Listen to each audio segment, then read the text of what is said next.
Torch Ammo Handling Area, 11 months, 2 weeks, 5 days after Pulse. Floating in the Torch a few hundred kilometers from the station, Donovan and the guards were overseeing the loading of the new medium-yield propulsion devices. After the refuel ship arrived, the Torch had been removed from the station to dock with it. Absent-mindedly rubbing his eyes, he activated his new integral HUD to check the status of the nukes. As the HUD popped up, the information that they had just passed 40,000 devices loaded was prominently displayed in the corner of his vision. Trying to look directly at the information, his annoyance was immeasurable as it stayed in the corner, even as he moved his eyes. Dismissing the HUD before it gave him a headache, he made a mental note to bring that up with the boys at home who created them. The loading was a largely automated process, with a long conveyor bringing the bulbous nukes from the docking bay of the cylindrical cargo ship and pushing them up through the barrel of the launcher, where they were re-indexed via the firing mechanism. The main pusher plate had been retracted fully to allow the ship to connect directly to the barrel. Even though the large number of devices slowly trundling into the ship brought a sense of banality to the whole process, he had to remember himself that these were live, 50-kiloton nuclear bombs, and must be treated with respect. Captain's office. Torch.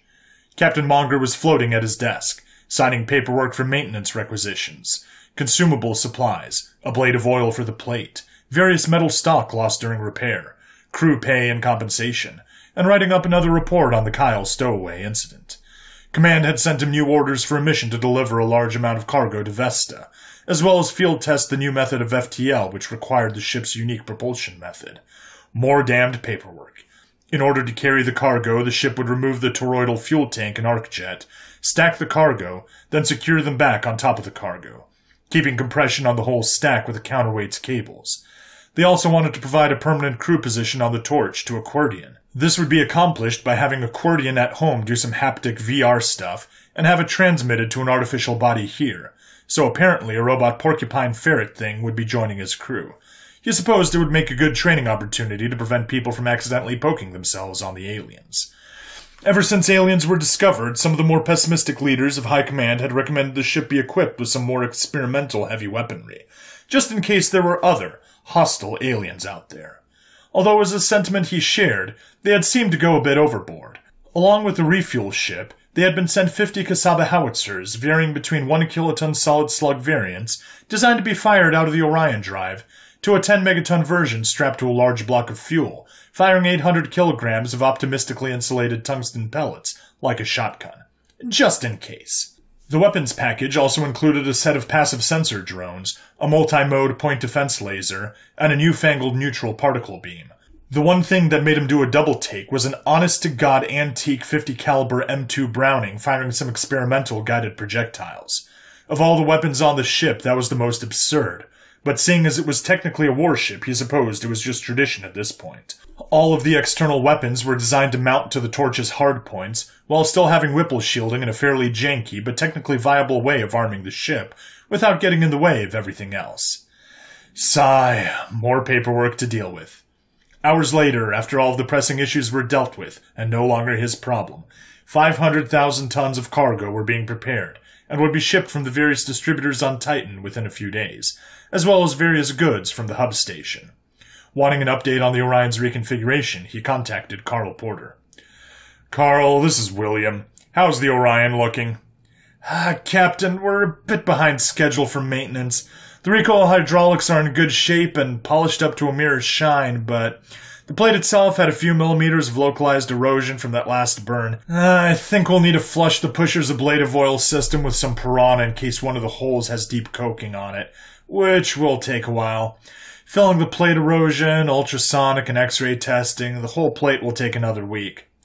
That's fine. Get it done well. And the warp field generator? It fit like a glove in the cavity between the plate and the ship. I'm a bit worried about erosion issues from stray tungsten coming down the central channel, but it was built quite tough. Sluzzero Command Deck, en route to Seoul, 1 year after Pulse. The sensations of a long warp are unrelenting.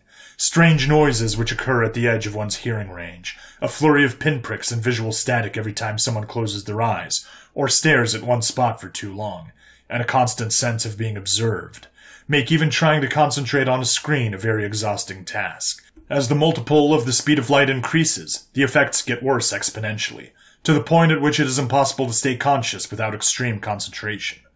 Looking around the circular room at the whelmed features of the command crew, Tothquap knew they felt the same. Weeks of doing nothing but monitoring had put most of them on the edge. Mentally preparing himself for the next warp, he looked up from his CRT display. Pilot Kovpov, status update. Yes, sir. The SMES coil is at 60% energy. Our current warp will finish in 2 days, and the coil will be drained to 30%. Understood. Observer Lanham, is there anything new on the sensors? Lanham took off his headset. Well, sir, it's strange. It's as if there's millions of warps going on every second, but each one is almost inaudible. I've never seen anything like it. To be honest, it's causing a lot of static when I try to focus too closely. Triangulating the signals, though, they're definitely coming from the main orbital plane of the Sol system, although some are coming from the Alpha Centauri system. Well, as we get closer, hopefully we can get that clarified. The low-pitched humming of the ship, lulling everyone into a continued silence, droned on. 2 more days of warping brought them to the edge of the Sol system. Everyone took a few minutes to enjoy the silence. Captain Tothquap was almost reluctant to start giving orders. Lanham, I'd like you to focus on determining the exact position of any significant warps going on. Lanham nodded. Understood. It will take a while to cut through the static. Tothquap turned to the other sensor operator. Observer Jer, I understood that we're a bit too far out for our optics to really pick up individual ships, but I'd like you to give us a visual map of the star system and any major bodies, as well as comparing them to the previous data to notice any discrepancies. While you do that, let's set up the parabolic mirror to observe any bodies you find. Yes, sir. Tothquap contacted the engine room. This is Captain Tothquap. We're going to be deploying the mirror sail, so please power down any moving equipment and operate on low power mode to prevent vibrations. Once the preparation had been completed and the console lit up red, the mirror began deployment. It was approximately 240 meters in radius and folded out from a dedicated storage ring in the rear of the ship. Focusing light to a smaller mirror extended on a long boom at the front of the ship. Being constructed out of a multi-layered graphene sheet and a thin layer of gold coating it, it only weighed around 10 tons, despite being stiff once fully extended. It was also the single most expensive piece of equipment the ship had, even slightly passing the warp drive.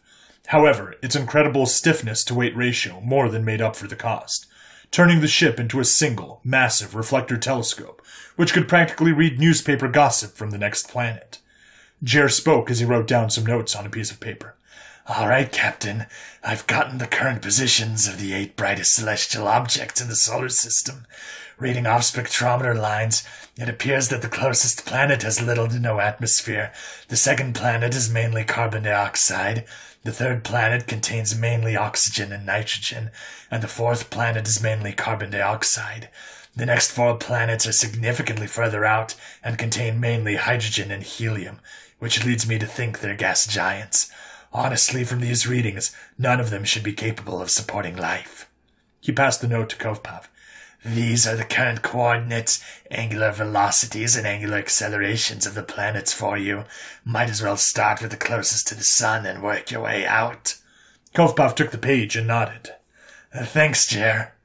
Activating the cold gas thrusters, he looked through his periscope and directed the ship towards the location of the first planet. As he matched the listed coordinates, he saw the dot of the planet and placed it in the center of the crosshairs. Turning down the cold gas power to a bare minimum, he connected his periscope to the main telescope. At this point, everyone in the ship had gotten up and were floating in order to reduce vibrations to a minimum. On the large telescope, the field of view was so small that the fuzzy image of the planet almost filled his vision. Just a few more grams of nitrogen expelled on the starboard side of the ship was enough to match the angular velocity of the planet, moving across the view. Now that the planet was in frame, he twisted the focus knob until the image was as clear as possible. Finally, he flicked a switch which opened a shutter in front of the film used to capture the image. Now, he just needed to keep the ship on target as it followed its elliptical path, without messing everything up. 1 milligram of propellant escaped the cold gas thrusters over the course of 10 minutes to compensate. Once the film had enough time to capture light, he closed the shutter again and breathed deep. 8 more to go. Once the film was developed, the ship's systems could be turned on again. The computers went back to their clicking and whirring. The nuclear reactors started up again to charge the SMES coil, and everyone gathered around to study the images taken. With 10 minutes of exposure, the details were much better than what he could see on his viewfinder. The second and third planets were quite cloudy and had a lot of swirly wisps in the atmosphere. Kovpov noticed that the third planet had a large moon which had a strange black spot on it. The fourth planet had some serious anomalies going on. Kovpov had to ask, Guys, what's the deal with the brightness of the surface? It's almost blowing out the film in a 500-kilometer disk in the North Polar area. I thought planets normally received the least amount of light at the poles. Jer nodded. Yeah, that's weird. I've never seen anything like this. We'll have to investigate further when we get closer in system. The fifth planet was a large gas giant with multiple bright stripes running along it, as well as a faint ring. The sixth planet was unusual due to its spectacular ring. Kovpov also noted that one of its moons was unusually bright. The seventh planet had a few bright wispy spots on it, as well as a dim ring. It also seemed to have a strange polar orientation, although more information would need to be taken to confirm. The eighth planet had a bright polar region and a dimmer equatorial region. Tothquap studied the images for a few minutes. Okay, Kovpov, let's do a more detailed view of the big moons of the system now. Take an image of the spotted moon of the third planet and the bright moon of the sixth planet. Kovpov took the image and placed it on the table. Wow, so the third planet's moon has to be partially covered by a highly reflective material, right? That's why it's absolutely black? Wow, that is a very interesting celestial object. It is quite strange. It also appears to only be on the side facing away from the planet. Maybe it's some sort of ice or natural phenomena caused by tidal effects. We definitely need to take another image when we get closer. The bright moon of the sixth planet was also unusual. Lanham drew a claw in an arc following a bright line. There seems to be a streak across the pole of the moon. This may indicate the presence of hot radiators. Although for it to be at this bright, at this range, there would have to be a significant amount of power being generated. Kovpov stated. Well, it is in the habitable zone, so that would make sense. The atmosphere still isn't capable of supporting life, it's just nitrogen. I think we should study this moon closer. Tothquap nodded. Agreed. We have plenty of time to pick coordinates before going into the system. Kovpov, take 10 separate exposures of the moon over the next day. I want to get a good read on the streak and calculate its trajectory. Match its trajectory and we'll warp in a few 100 kilometers away to maintain stealth. The SMES coil will be charged in 1 week. We will breach the system then.